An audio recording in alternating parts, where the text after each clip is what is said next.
Welcome to Nisi Television, House of Rest. We are a Christian TV station airing spiritual, nourishing, and morally shaping content.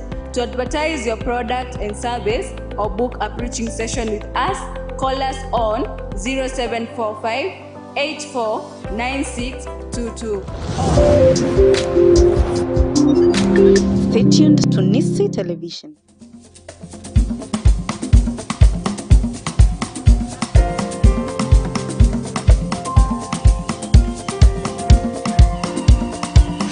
Television, House of Rest.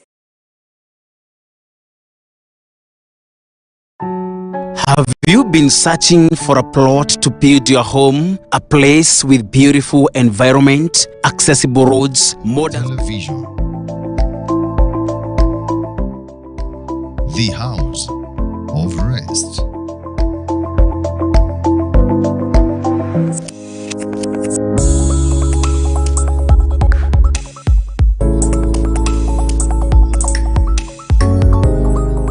Have you ever been at a place where you are struggling, you had a challenge, and you didn't know what to do? So we want to show you how you can pass it on.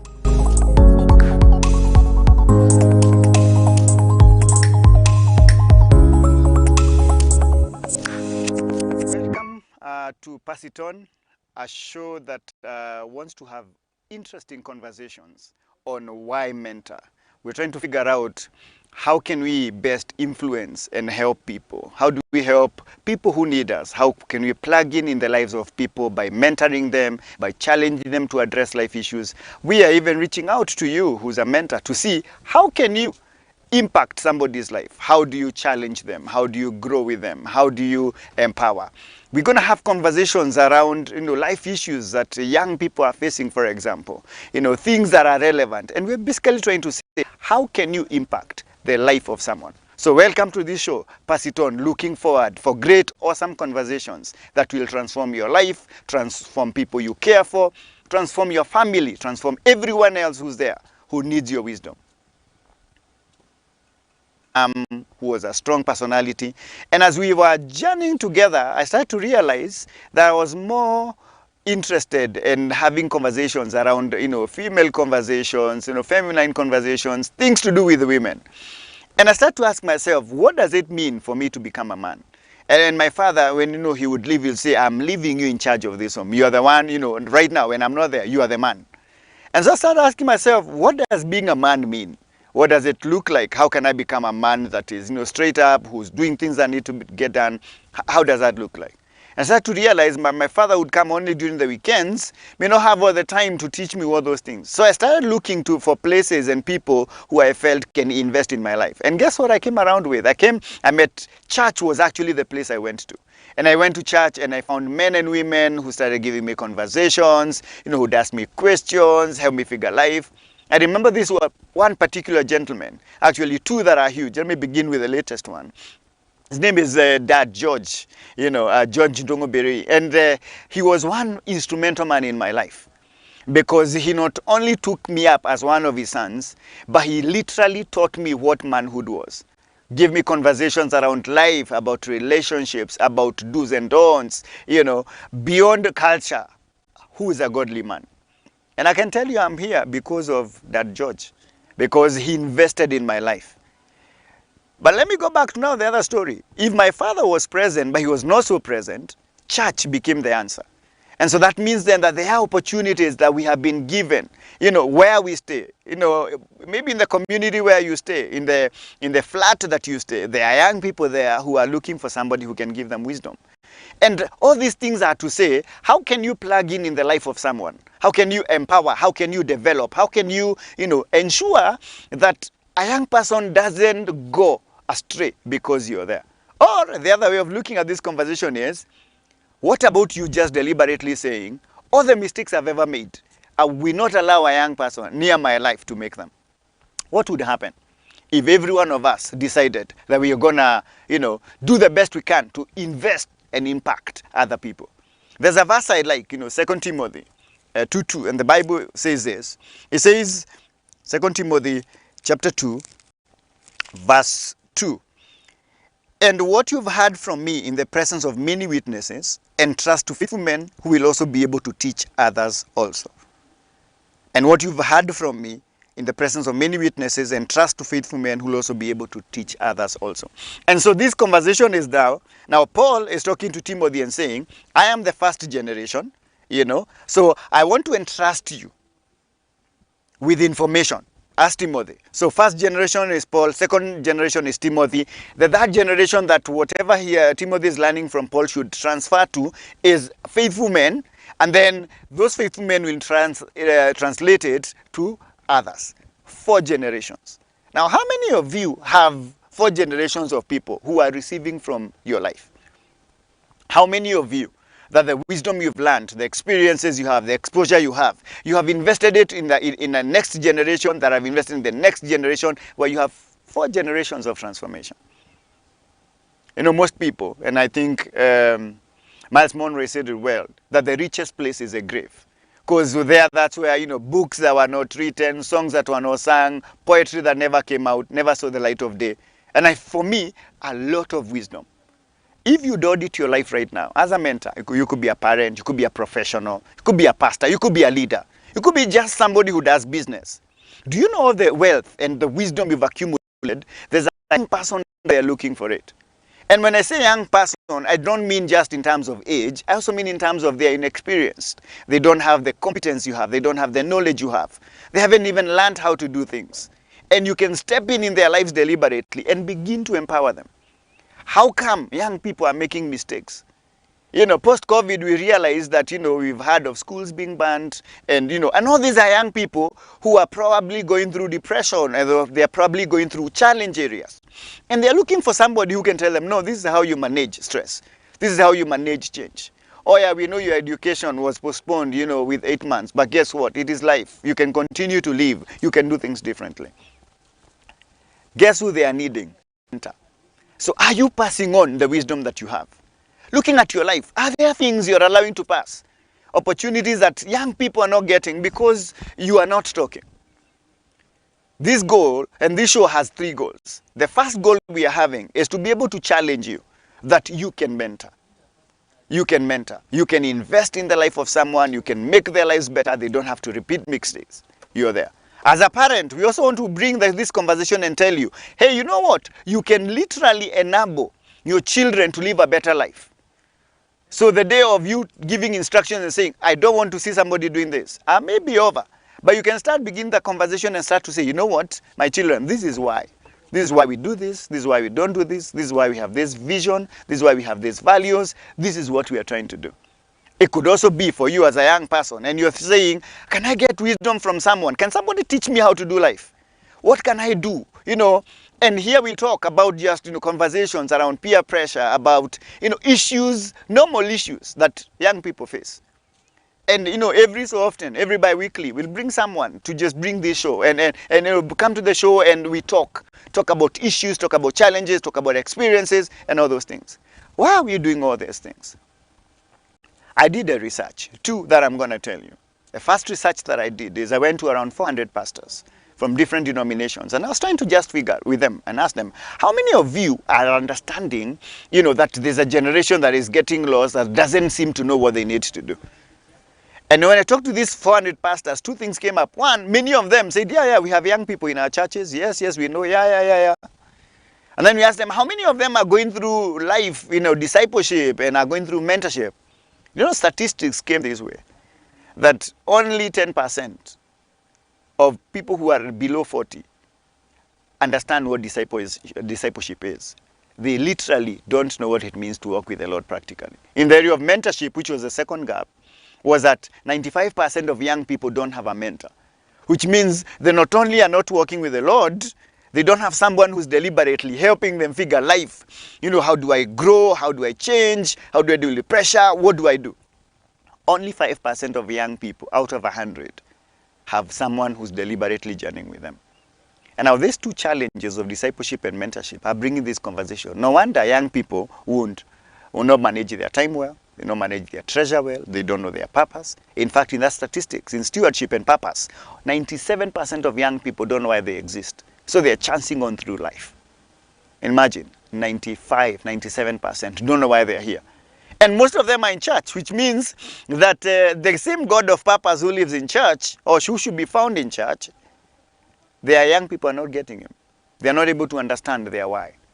In the area of leadership, another gap that we saw is that 90% of people receive a sermon on church on Sunday, but they don't live it out in life, which means that the work that a pastor is doing to be able to help doesn't get transmitted into real life. Can you imagine? Only 10 people out of 100 are living the sermon that pastors have labored to work, to develop. They've prayed and sought God. In execution, that doesn't happen. And the last one, the area of relationships. This was close to my heart, and it's one of those conversations we're going to have. We had a young person at a conference that I was invited to go and attend that had around 600 young people. And I was asking these young people two questions. Number one, how many of you have do's and don'ts? We are basically trying to figure out how do we help a young person figure relationships biblically. So I asked them, how many of you are born again? And the majority of them said a big amen. It's a huge conference, national conference. And the idea was, hey, how do you know about relationships? And they give interesting ideas that yes, they are born again, yes, they know about relationships. So I asked them two more questions. The second question was, how many of you have do's and don'ts? That if today you got into a relationship with a person of the opposite sex, you know what you can do and you know what you cannot do. And many of them said, we do. So I asked them, since we had an hour and a half, I asked them, why don't you pick a piece of paper and a pen and write them down? And that's when I started noticing, people are talking to each other. Don't ask someone else. It's your values we are talking about. And so what happened was, many of them struggled to actually tell me what that was. Many of them, did not know, do they have values that they live by? What are they? My last bomber question was this. I asked them, how many of you have Bible verses to support the values that you have? Because if you're a Christian, you should be able to live by biblical values. And unfortunately, we had 6 young people who had, can you imagine, 3 to 4 verses on the 6 values that they have. Which means that 95% of young people don't do relationships biblically. And it's true in life. How many people have you ever seen who are in premarital counseling and you wonder, and on the day of the wedding, they say, this is our wedding. Even pastors are becoming shy to even ask those questions.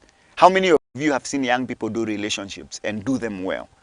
Do them from the beginning to the end. Biblically, they've done it the right way. They understand the principles. They are doing it rightly. I can tell you, 95% of young people do not know how to do relationships biblically. So now we have a discipleship gap. We have a mentorship gap. We have a stewardship gap. We have a leadership gap. And we have a relationship gap. Now, unfortunately, the only way that we can solve those issues is by addressing mentorship. Because mentorship is a conversation where we are bringing mentors. We are challenging you to pick a few young people and journey with them. Teach them everything you know about your work with God. Teach them what you know about addressing life issues. Because you've been there, done that. Even by the t-shirt, you can be able to talk about peer pressure. Or, you used to drink and you stopped and you changed your life. And how did you do that process? You did relationships, you're married, you have a great marriage. A few young people are planning to get married. They have no one to give them wisdom. You can be able to talk to them. And we are trying to say, how do we solve this issue? Because statistically speaking, if only 5% of young people have mentors, where will our world be? What is going to happen in a generation without young people being practically helped? If we don't invest in this generation and challenge them to grow, to change, to become better, if we don't have a Dad George in our lives, like the way I had, to give me wisdom, tell this is manhood, this is what you don't do. Do you know there are many mistakes I avoided? I remember one time, we came from an overnight meeting, and as we are doing this overnight meeting, we are basically trying to, we had a youth kesha, and we enjoyed ourselves, and we had a Saturday morning prayer for men. And so when it gets 6:15, he checked his around and he didn't see me. And he went out and called me and said, Ernest, where are you? Come, we pray. I'm like, Dad, I was in a kesha, so just got in the morning. He was like, sorry, I didn't know about that, but we agreed that you'll be praying. So please come. I went for that prayer meeting. And many years later, I realized that there are values that I got because of having someone who was deliberately following me to be able to live a better life than I would have lived if this person was not there. So who are you plugging in? Who are people around your life who you can be able to empower? Who are people around your life who can be able to connect with and share? And I want to give you very practical examples. In fact, the other example that I have, so I was living in a flat somewhere, and we were living on first floor, and we had a family, a single parent home, where a young man was living with their parents. And so this is what happened. So one day, I'm somewhere, I used to take some soup, and some motura there. We call it the African sausage. And as we were doing this conversation, I was just enjoying myself there. A certain young man came and, and said, "Hey, hi, how are you, Baba Pendo?" And I said, "Oh, how are you? My name is Ernest. What's your name?" And we started talking. And this young man told me, "You see, you live upstairs." I live downstairs. I said, "Oh, okay." I said, "Tell me about yourself." "Oh, my name is this." "Oh, where are you in school?" She told me, "I'm 12 years old. I'm in grade 6, class 6 then." And so we started having conversations with him. Do you know, out of that conversation, two things happened. I started to realize, after meeting him twice or thrice, so we actually were meeting every Tuesday for just, soup and motura. By the time we were meeting the fourth time, we had this conversation. So he told me that he's in a relationship and had kissed 10 times. Class 6. I started thinking, wait a minute. So I look at him, I'm like, the point is, this young man needed someone because he was coming from a single parent home and he needed a man that he could talk to. And I journeyed with that young man every week for almost 4 to 6 months by the time they moved to somewhere else. The point is, because I was present, that young man told me stories, hot stories. In fact, one time he told me that in the school that they were, when they go for birthday parties, they would go as if they are going into Noah's Ark, 2 by 2, class 6. And he said that they are veterans. Him is only kissed 10 times. They are veterans. Imagine that there are people who are doing it further. And I started thinking, what would have happened if I assumed this young man? By bringing him into my life, he actually made decisions about delaying, being in relationships and trying, premarital sex and stuff, by just having someone asking him questions. Do you think that there's a young man there who's waiting for you to give wisdom? Do you think there's a young man, a young lady, who's probably wondering, how do I live? How can I become a better person? What do I need to do differently? And they're looking for someone to give them wisdom. Now we're going to take a short break on this show, pass it on. And as we come back, I'm going to share with you what are a couple of conversations as a mentor. Where can you begin? What are conversations we'll have? What are things you need to know? Maybe you need training. Something we can come and do in your church, where you are, in your institution. And to be able to bring conversations where the next generation doesn't get lost because we are willing to pass on.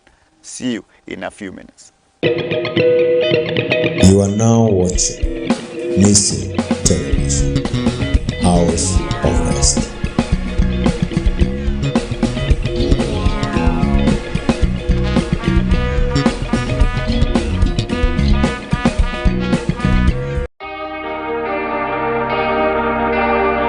Greeting.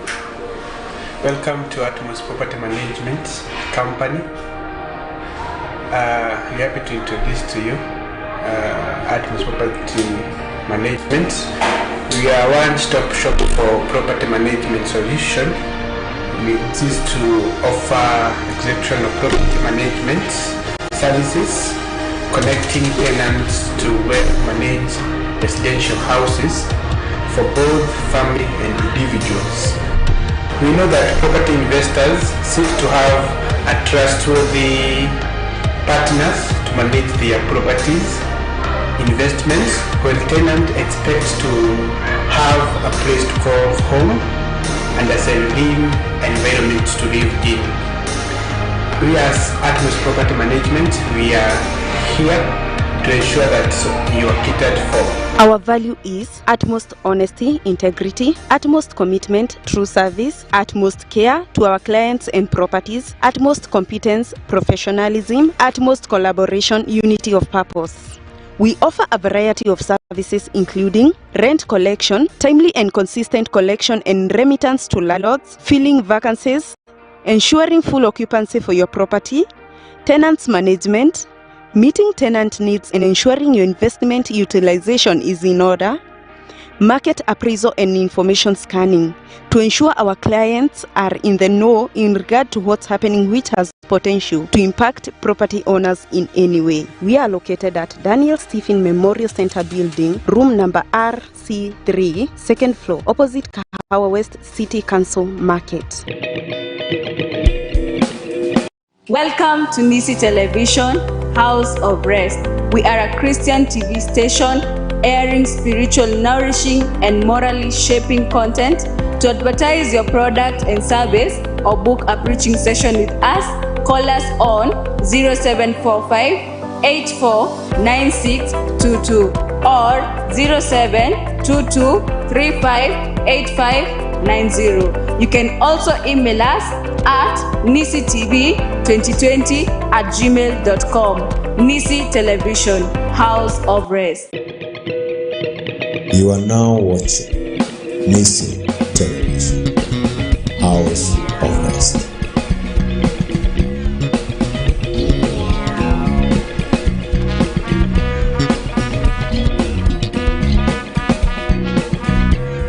Welcome back to Pass It On, a show that is seeking to change how the next generation lives, because we want you to impact young people. Before we took a break, we had a conversation. I was giving you statistics of the young man who I got to journey with. And I have a lot of stories to give you about mentoring and conversations around mentoring.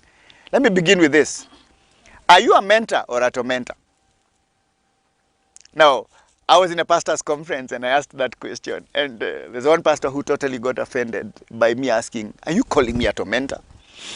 And I'm not really calling you a tormentor, but I want to ask, how many of you have ever had someone and you were struggling and you had an issue you wanted to deal with, you didn't know where to begin, you didn't know what you could do, and it was not an easy thing.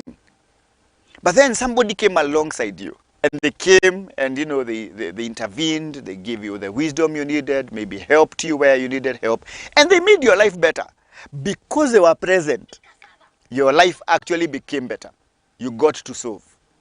That issue got sorted out. Why? Because you had someone who's a mentor.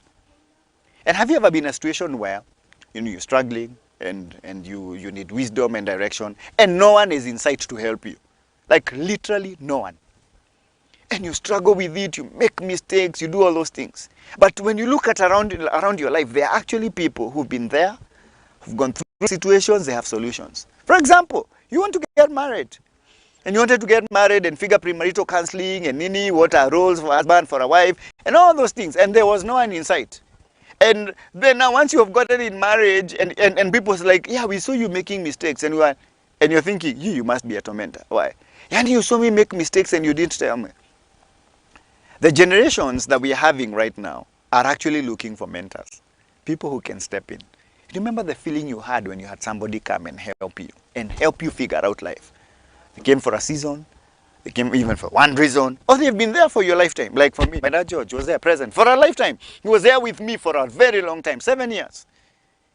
And he made my life awesome because he was present in my life. Maybe for you. Have you ever had a mentor or a tormentor? Somebody who was supposed to help you, but they made your life difficult? Maybe a boss or supervisor who was supposed to help you figure out work, but all they could do is complain. Or as a parent, have you ever had your parents when you're growing up, were they like really nurturing you? Or, because usually say some people are nurtured, others grew up.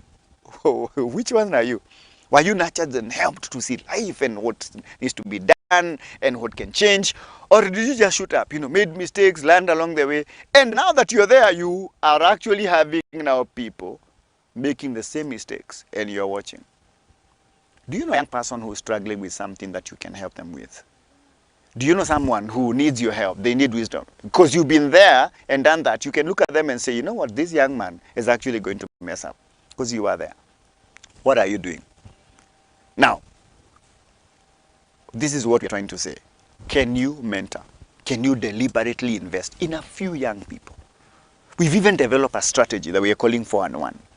And 4-on-1 is basically, we challenge you, pick 4 young people once a week for 1 year. 4-on-1.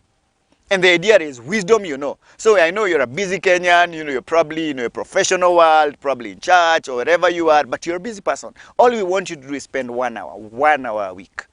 So if you're a man, because you want it to be gender-based for effectiveness, if you're a man, pick week 1, you pick Matthew. Week 2, you pick Mark. Week 3, you pick Luke. Week 4, you pick John. And just spend 1 hour a week with them. 1 hour. every week. Week 1, week 2, week 3. And this 4 you journey with for 1 year. And the idea is help them figure life, help them answer their questions, relate with them, let them see the reality of who you are. Sometimes it could even be in your profession. And the idea is you begin to help them. So then, now that that is something we can do, what are we going to do? In fact, this show is seeking to make sure that we help you address those issues. So what is our definition of mentorship? I want to give you 4 things that we call. What we say that mentorship for us is a life journey with people God has brought your way, where you journey with them deliberately, and you want them to have 4 things. Number 1, you want them to live a significant life, but that because you are present in their lives end up becoming better. Make them to have a better life than they would ever had. Number 2, help them to fulfill their assignment. We want you to go beyond letting them live well and enjoy their now. We want also to challenge you to help them figure their assignment. You have discovered your career, you know what accountants do, you know what doctors do, what they need. You can pick a few who are below you and they have the same career path like you and show them how to do life. Help them figure their assignment. Thirdly, enjoy life. Because they realize young people will end up making too many mistakes. But they can be able to avoid those mistakes because you're present, and they can enjoy life, where they can actually be able to enjoy credible, awesome relationships. And finally, enjoy you as an individual. Enjoy your relationship. Get to know you. I have mentors in my life, and I can tell you there are conversations, there are things I've done because of those mentors in my life. In my experience, and I want to give you an experience, a couple of years ago, actually many years ago, around 17 years, where this dream of doing mentorship began. So I was in church, and in our church we had a theme, the year of enlargement. And in this year of enlargement, the idea was, the prayer of Jabez, praying, oh, God enlarge me. And 2 things came up that were very interesting. I asked the Lord, because I enjoy personalizing the themes. I said, so what does this mean for me? How can I make this personal? And I got a nice idea from the Lord. Why don't you pick the word enlargement, remove the T at the end of that word, and put that at the beginning, and name to 10 large men. And I felt, oh, awesome. What does 10 large men mean? And I felt the Lord challenged me. Why don't you pick 10 young men, put them in your house once a week, and just journey with them? We started a fellowship that we are calling Tea and Talk. We just ask, hey, kijana, mambo, how are you doing? What's going on? What are challenges you're facing? And we would challenge and talk together.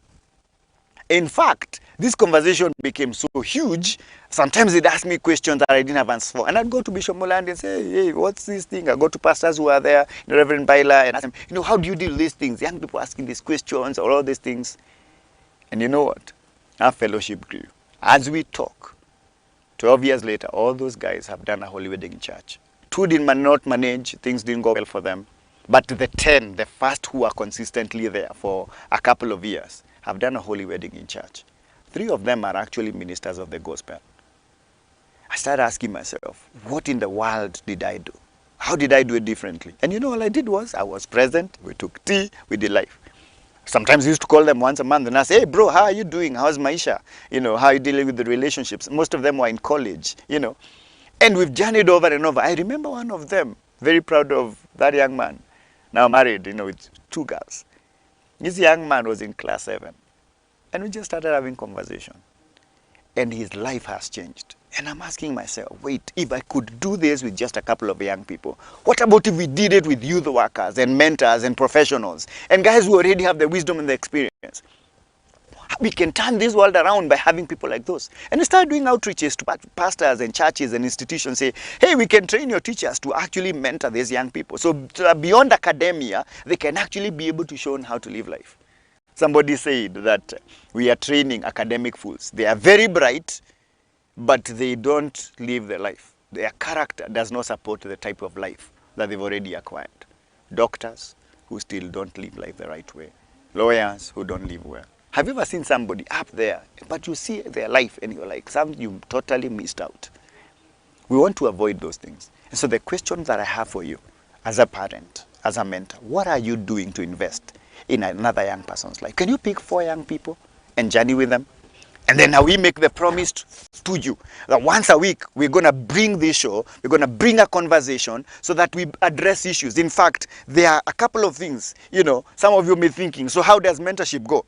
So we already said that helping young people live a significant life, fulfill their assignment, enjoy life, and enjoy relationships, which is you're part of. But then it could be physical mentoring, where you're helping them, on their life, to do things physically. It could be mentor, helping them have paradigm shifts about life, about attitude, about the things they need. It could also be spiritual, discipling them so that they will see heaven because you are present in their lives. What are conversations we're going to have?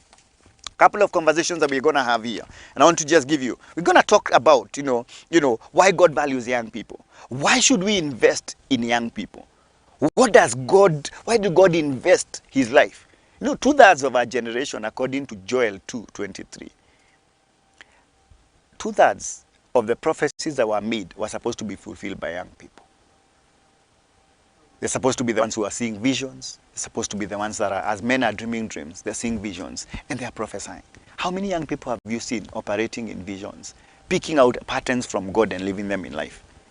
Who are prophesying, speaking God's word as it is, hearing the mind of God about life and being able to speak it forth. How many? Very few. Why? Because there are no people coming alongside them, giving them wisdom, supporting them in prayer, in Bible study, holding them accountable to live well, to live right. So why does God value people? We're going to talk about that. We're also going to talk about conversations that what are basic principles of mentoring young people. How well do you mentor them? What are things you do? What are things you don't do? What are these principles that make you an effective mentor? That thing. Going to talk about and things you need to know. What is your personal responsibility for mentoring? For example, nurturing. How do you totally care for a young person? How do you know the needs of a young person? How do you have those, what role do you play? If you want to start a professional mentoring conversation, what does that look like? The other thing we're going to talk about is how do you do life with young people? For me, it was doing life by tea and talk for those 10 guys. Or it was just soup and motura for that class 6 young man. So what does conversations or doing life look like for them? The other thing is, how do you create life goals for young people? How do you mentor them? How do you help them make better decisions, manage their finances better, do relationships the right way? How do you assist young people dealing with life issues? In fact, we're going to be having periodic shows to just address. We pick, for example, the challenge of media and talk about it. If you want to mentor young people, you must be able to address life issues that they are facing. So roles that are there for you, being able to understand why God values young people, because you need to know why God values young people. You need, number 2, to understand what are basic principles that you need to apply to be able to have effective mentorship relationships. You need to be what is your role? What can you do to mentor effectively? What do you need to change about your life? Can you host a young person by doing life with them? Put them for a sleepover. Let them come, enjoy, you eat together, talk, because food, fun, and fellowship are huge for young people. You also need to be able to ask yourself, how do I create goals for them? How do I challenge them to become better in the profession, in their life, in their spiritual work, in their relationships? You need to help them address life issues that they are facing, challenged by them. You need also to work together. So maybe, for example, I'm mentoring a young person who's a lawyer, and I may not have professional wisdom for them. I can look for another lawyer, and we can partner, and they can become co-mentors with me. So that things I'm not able to help professionally, they can work together with me. And this also goes a lot for parents who are single parents, and maybe you have a son, or you have a daughter, and you don't know, there's a place that's come with a culture, and there are like certain things that are not norms. You can entrust them to somebody who can journey with them.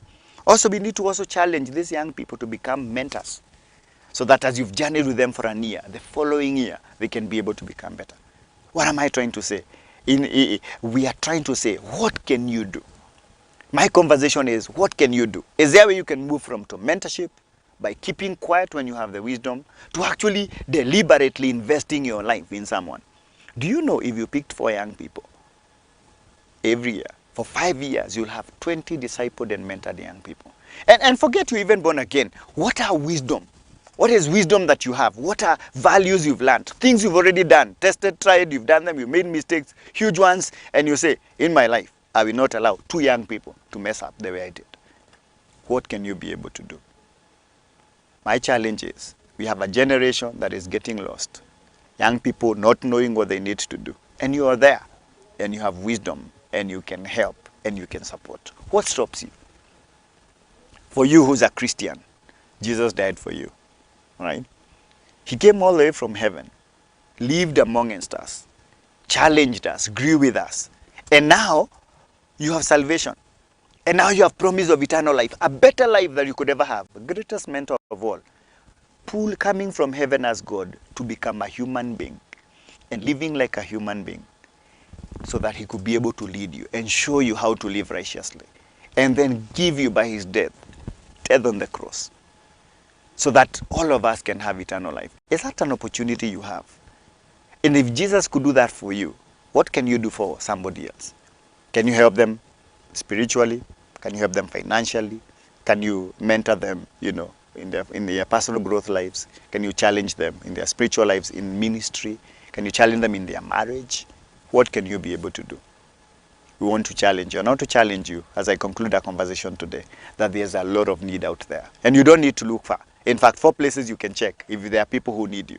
I usually make a joke when I'm doing trainings, you know, with churches and institutions that, guess what? All you need is someone who's asking you, hi, how are you? Can you imagine every person who comes saying, how are you? So, 4 places that, yes, these young people are. The first place that they are is in your home. As a parent, you're there. Your kids need deliberate mentorship. And Abraham is an example of raising a godly seed. Sometimes it is in your workplace, where you work. Are there young people who are there who need your wisdom? You can mentor. Sometimes it's in your community. Are there places where you stay? There are young people who are there and they need wisdom to keep on coming. And also in life, as you're doing life, you know, sometimes you can find, you know, people who will actually call you and say, hey, can you journey with me? May conclude by saying, you are either a mentor or a tormentor. But you can change that from today by deliberately investing. Join us every week as we have this conversation.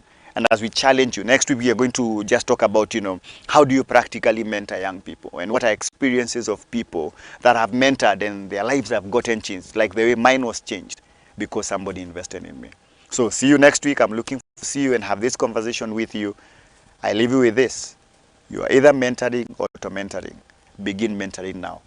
Pass it on. Till next week.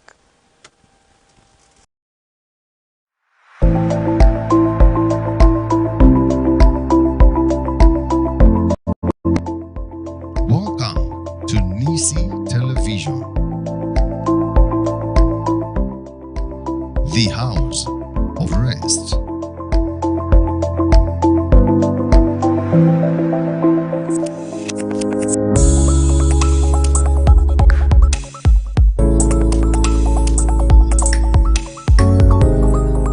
Have you ever been at a place where you were struggling, you had a challenge, and you didn't know what to do? So we want to show you how you can pass it on.